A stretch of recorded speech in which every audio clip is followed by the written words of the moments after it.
Donald Trump continues to fight the left's lawfare in New York. Earlier today, his attorneys filed a motion to have Judge Engoron recused from that sham civil fraud case.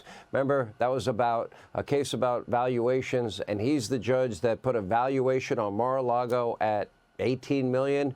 And if you want to buy a 2-acre lot in Palm Beach, it's on the ocean, even though Mar-a-Lago's on the ocean and on the intercoastal and a historic property and a club and 54 bedrooms, et cetera, in pristine condition. Yeah, the 2-acre lot would cost you, well, between $1.5 million and higher. Anyway, accusing him of engaging in actions fundamentally incompatible with the responsibilities attendant to donning the black robe and sitting in judgment. And while the left continues to spend time and resources waging endless lawfare against Trump in New York, the city, they are reeling from more shocking crime.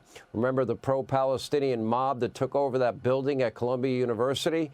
You know, the one that required the NYPD officers to climb through the open window to evacuate that building?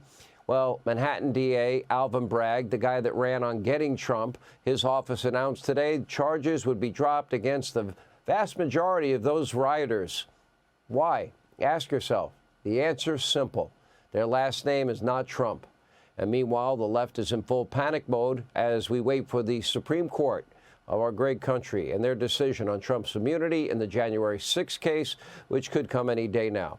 Now, Trump legal spokesperson Alina Habba and Fox News contributor Jason Chaffetz join us. Alina, let's look at this case.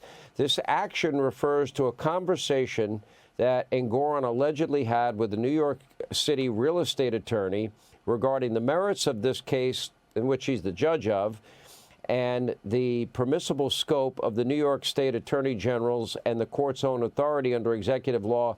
And here's something that really shocked me, and the consequences of this court's decision on business in the state. Okay. Is any of this, including the $18 million valuation of Mar-a-Lago, ethical? No. But misapplying law to fact is very different than what this motion is. And I just want to be really clear for the listeners on what happened here. This attorney, Mr. Bailey, went on TV bragging about the fact that he had spoken with the judge that was sitting on our case, Judge Engoron. The judge had not issued his final decision on this case. And this attorney, who has sued Trump, Sean, more than 6 times, has now gone up to a judge sitting on an active case and spoken to him about the case.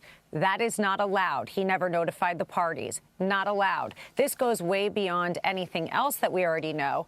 And it gave us another reason to say, yet again, you need to step down. You need to take your robe, your code of judicial conduct seriously. As we know and have heard, there's obviously the Office of Attorney Ethics and Judicial Commission looking at this. But we cannot wait any longer for these judges to sit there and make the right decision. So we have to act. And the Trump team's going to continue to push and put the true facts out. We've also subpoenaed the individual, and we're going to look at what their communications were and see how much more corrupt, let me correct myself, this case is from what we already knew.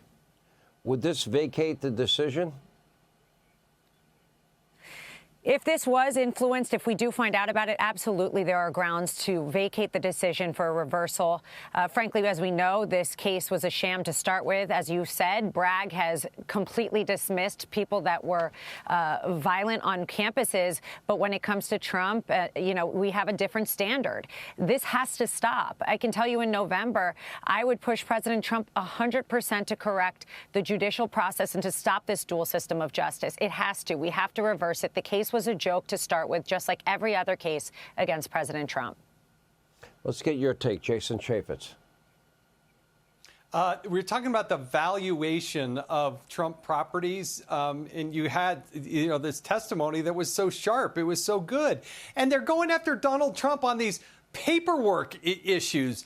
There are people getting murdered and slaughtered. There are people that of a certain faith, the Jewish faith, that are being intimidated on the streets of New York. You have protesters that are violently going after these buildings, defacing buildings, taking over buildings. You have these New York City cops that have to put their lives on the line. And then they go and they drop all the the cases against those people. Instead, they want to go after Donald Trump because of paperwork issues. What the crap is wrong with New York? Yeah, I mean, it's a great point. I don't care if it's a civil case or the sham trial that took place, with Alvin Bragg, and yet it continues. But meanwhile, the people that take over buildings in New York are the people on videotape, Jason, beating the living crap out of police officers. They don't even get charged. They get a slap on the wrist and they get walked right out the door, and they get no bail. Explain how that's justice in America. Well, it's not. And everybody sees it. America understands this. America understands that it is fundamentally not justice. And you know what? Americans are very fair people. They're very forgiving people. If it's a kid on a ball field and he gets wronged, you know what? Everybody says, hey, that was wrong. And that's why they're looking at Donald Trump and they're just saying they're picking on the Trumps. They're picking on the Trump kids. It's not fair. That's not who we are in the United States of America. And at every opportunity, Joe Biden could have done something to show that he was magnanimous, to show that he was fair. He never, ever did that. No. This guy is evil in the way he attacks the Trump family. All right, last word, Alina Habba. I'm just really proud of the team, and I want to say one thing very clearly. I know that everybody hears a lot of noise of this legal lawfare against President Trump, but as we've seen, every single one from Jack Smith to Fannie to now Engoron will come down crashing like the domino effect that they are. They are fake, and we will clean house in November, that's for sure. All right, Alina, thank you. Jason, thank you.